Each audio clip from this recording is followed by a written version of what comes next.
Saya ingin Rahasia cerita di balik sedikit tentang gempa Cianjur. Cianjur. Saat hari pertama itu terjadi, kita bikin posko sampai terakhir. Sampai sekarang kita siapkan bikin masjid permanen dan beberapa fasilitas umum. Saya bukan ingin cerita tentang rumah yang hancur terkena gempa atau tersapu longsor itu. Saya ingin cerita tentang rumah-rumah besar yang terlihat mewah, yang bahkan tak nampak retakan. Tapi ketika dilewati, ini nyata ya, karena kami sendiri yang berangkat ke sana, saya berada di sana. Dan alhamdulillah cukup mengetahui, termasuk kisah-kisah yang viral itu, kita tahu gitu. Yang paling menarik adalah penghuninya kosong. Tidak ada yang huni.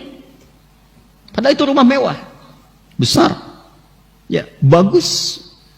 Dan saya kira itu dihasilkan dari hasil yang tidak mudah. Mungkin bertahun-tahun bekerja, belasan tahun, bisa puluhan tahun untuk menghasilkan itu. Letaknya strategis. Tapi ternyata penghuninya lebih menginginkan dan lebih berminat untuk tinggal di tenda-tenda yang bahkan sebelumnya kurang layak. Jadi daripada menghuni rumahnya yang mewah itu, dia lebih memilih untuk tinggal di tenda. Atau tidak tidur di lapang sekalian tanpa alas, tanpa atap sedikit pun.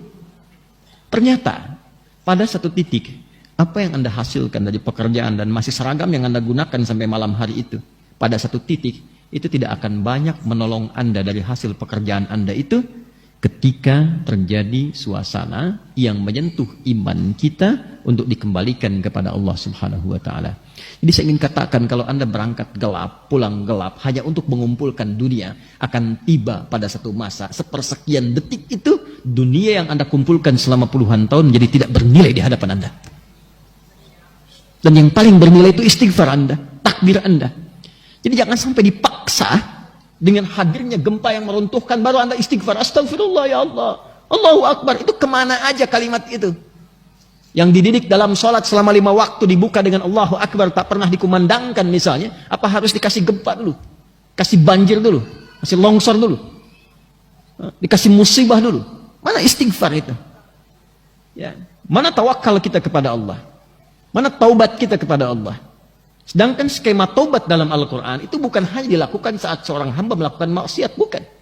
Skema taubat itu skema membersihkan diri, supaya menjaga suasana hati itu dalam kebaikan. Makanya Nabi SAW mengajarkan sebelum tidur taubat, istighfar 70 sampai dengan 100 kali. Allah menegaskan, innallaha yuhibbut tawwabin. Allah mencintai orang yang senantiasa bertaubat, memperbaiki diri dari ujung kepala sampai dengan ujung kaki. Dan itu mendamaikan hati, mendatangkan keberkahan. Maka mulai hari ini saya kira hal pertama yang harus dilakukan adalah kita evaluasi dari semua bagian pekerjaan kita. Bukan hanya musibah yang kita rasakan secara luas, boleh jadi ada musibah yang akan menimpa kepada setiap personal, yaitu keberpulangan ia kepada Allah Subhanahu wa taala. Alladzina idza asabathum musibah qalu inna lillahi wa inna ilaihi raji'un. Dan kalimat itu seringkali diucapkan ketika ada orang wafat, kan? Setidaknya jangan Anda selalu kaitkan taubat itu kepada konteks yang sedang kita alami.